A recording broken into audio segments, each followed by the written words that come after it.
Hi! Today I decided to show you my favorite makeup products for the last many years. I don't like having loads of cosmetics. The less I have, in case I need it for the stage and for every day. That's all I need. Many of them I bought that I didn't like. I started doing makeup when I was 14, and it was many years ago because I'm 33 now. Of course, for the last 15 years, the cosmetic industry is improved so much. They have new technologies, thinner creams, longer lasting creams, more accurate and smaller formulas, brushes that are handmade, hair by hair. However, I just wanted to show you things that I use no matter what, and I still didn't find a better version. However, I don't say that I won't find it in the future. If my foundation is finished, I'm gonna look for another one, or buy same if I don't find something better. I make it very simple. I have all my makeup products in this drawer. First of all, I don't use primers. Sometimes I even feel that without primer, it stays longer and it looks better. In terms of foundations, I would say my favorite long-lasting foundation that I use for the stage, MAC Studio Fix Fluid. This is such a dark shade, so I don't use this as often, or I mix it with a concealer, with a very light concealer. So I have a very light yellow beige kind of a color, which really fits my pale skin. I don't require anything else besides of what it gives me. I always put powder on top. I'm pretty happy with that. I'm gonna look for something else when I finish this because it's pretty expensive. I maybe will try NYX. For all these 15 years, this is the best one I tried. For everyday, my favorite was L'Oreal Nude Magique, and I think about a year ago they discontinued that. This is my third or fourth bottle. I was trying to find something similar. I couldn't. I even bought that Chanel. Is the most expensive makeup product that I have. I don't think I will ever buy that expensive makeup product again, but Perfection Lumiere Velvet. It does gives a very similar finish to that one. Very thin and very powdery. I like matte finish on myself, but still this is my favorite. My favorite concealer is MAC Pro Longwear, I would say. I tried so many of them. Some of them were pretty thick layer, some of them went just down on my skin because I have large pores. And this one is very thin layer. This is long lasting. I don't do it every day. I have two shades, NC15 and C20. This one is lighter than my skin now. I normally do this under my eyes, and sometimes I mix this too when I'm darker, and sometimes I even use this instead of a foundation or do it here on my cheeks. They last so long. I bought them 4 years ago or 5 years ago, and I use them pretty often. That's because it goes a very thin layer. I will try several more. Once again, NYX. It's pretty cheap, but I think they have pretty good formulas. I'll try this one on one side and NYX or other one on the other side and see how I wear them the whole day long. I will decide. And my daytime concealer, and it's not a concealer, it's more like a luminizer. Sephora Soothing and Brightening Concealer. You've probably seen it millions of times in my videos. And this is number 7 that I bought for the last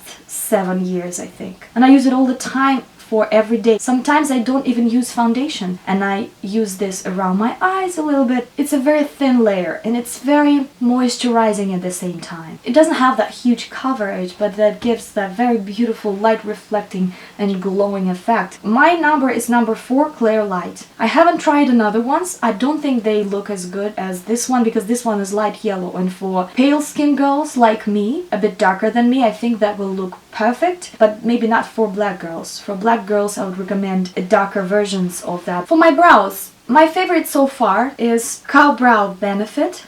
It's a brow pomade. My number is number 3. It has a small brush in it. This is the best one so far. However, I don't want to say that this is my last one. As soon as they released this product, I bought this. And I use it for the last several years. Maybe I will have it another 2 or 3 years. And then maybe they will have some different products I will definitely try. I don't have any favorite liquid eyeliners. Don't have any favorite eye pencils. I use random ones. To be honest, I think they all work same.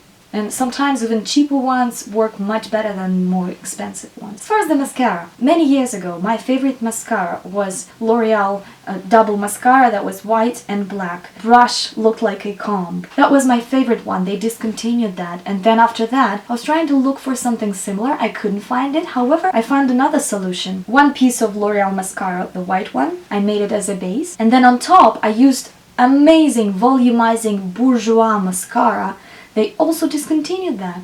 It was my favorite. I bought 5 of them. The closest to that, I found L'Oreal Mega Volume Mist Baby Roll. It doesn't fall down and it sticks to the ends of my lashes pretty well, and it builds pretty good. It's my second one, and I think soon I'm gonna buy a third one. I don't want to spend much money on mascara because I tried some more expensive, very expensive mascaras. Some of them fall down, some of them didn't stick to the ends of my lashes. To be honest, I think they're mostly the same. I also bought that L'Oreal False Lash Superstar just for that white part, because maybe you know from my huge eyes video, I really was looking for that white mascara and I finally found it, so I keep it just in case. I don't use it every day. It gives some good effect if you watch that video. As for the contouring powders, several years ago, it was not this popular until loads of YouTubers started trying different contouring powders, and they were all very orangey. And many YouTube beauty bloggers who just started it there, they said, why are they also orange? Because they could see this in the camera. I was so orange.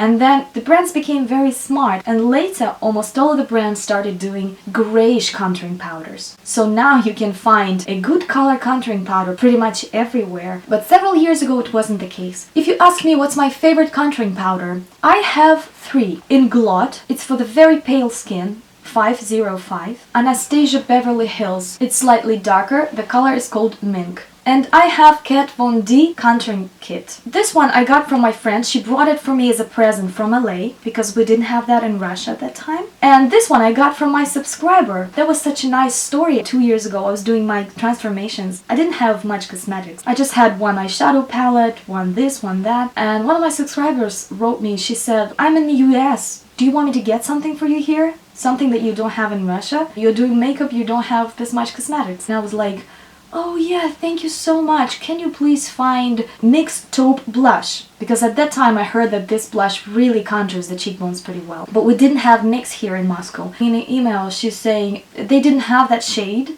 so I bought you something else. I will send it to you, give me your address. And then I got the package, 2.5 kilograms of different cosmetics. She bought me so much. I was so thankful. I never had this much cosmetics and I would never be able to buy that expensive things, and I'm so thankful to her and I still use it. So this kit is from that box that she presented me. If you're watching me now, thank you very much once again. So what can I say about all these contouring products? I don't see the difference. So I think now they know how to do that. I didn't try NYX, I didn't try something cheaper, but I think that works pretty much same.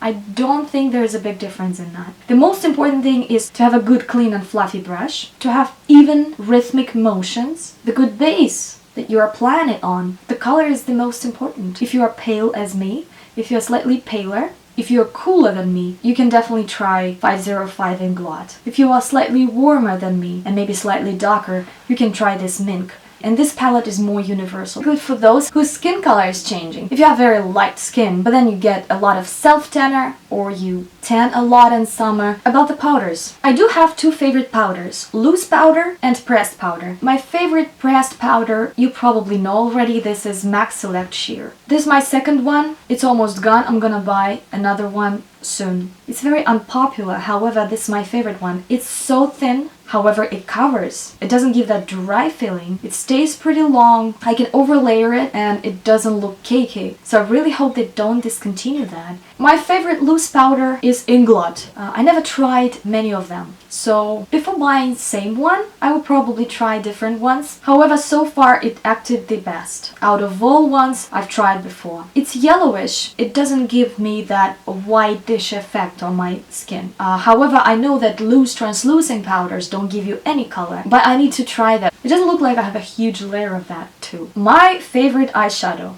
You already know this eyeshadow. I have it for many years, I think 6 years or even more. I bought them separately and I bought that palette and I put them inside. It was actually my first expensive cosmetics and I still use it. Can you imagine that? That I use it for stage, for everyday, for so many years. They don't finish. Of course I use something else. Of course I don't do makeup every day. And why I have less of that? Because I also used to do some contouring with that. Those are 4 my favorite colors, because I think matte eyeshadow looks better on my type. Typographic, dark gray. Charcoal brown, brown, neutral brown. Quarry, dark dusty pink color. And Copperplate, light purplish gray color. Why I like them? First of all, because they have 4 different depth of colors. That's what we need when we want to create that dimension in our eyes. Maybe these 3 colors look same for you, but I'm gonna show you. So when I make it black and white, you don't see the colors, but you see the depth of colors. So there are 4 different depths of colors. Each and every one of them has its own tone. Brownish, grayish, nude pinkish, and dark grayish, which when they blend, they create beautiful transition. So when I was buying them, I already knew what I was going for. And last but not least, my favorite lip pencil,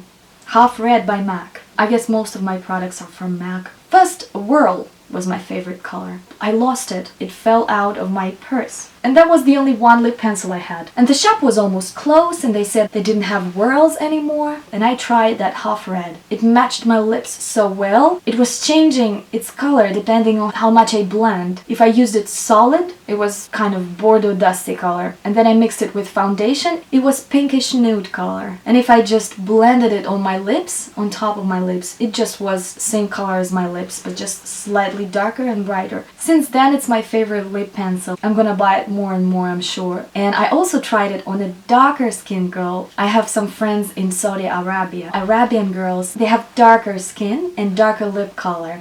So I tried this pencil on her and that matched too. It looked different on her, but that looked so beautiful. It also was slightly darker than her lips, but that matched her skin very well. Hey guys, if you watch me, I really miss you. I also wanted to show you a couple of my brushes. You can say it's a lot. I never thought I would have this many brushes. I used to have only 4. Recently I got 2 kits, which were very cheap. I don't use all that, to be honest. However, it's good when I have to get a clean brush very fast. I'm just gonna show you several brushes that I use all the time. The first brush I'm gonna show you, it's not from those cheap kits. It's expensive brush, but I think this is the most wonderful brush I've ever tried for the eye crease, and I still try different brushes. I still try brushes from that kit which are very similar. I never had any brush that would beat this one for any eye shape, for every eye. And it's MAC 217. It's very popular. There's nothing better than this for the last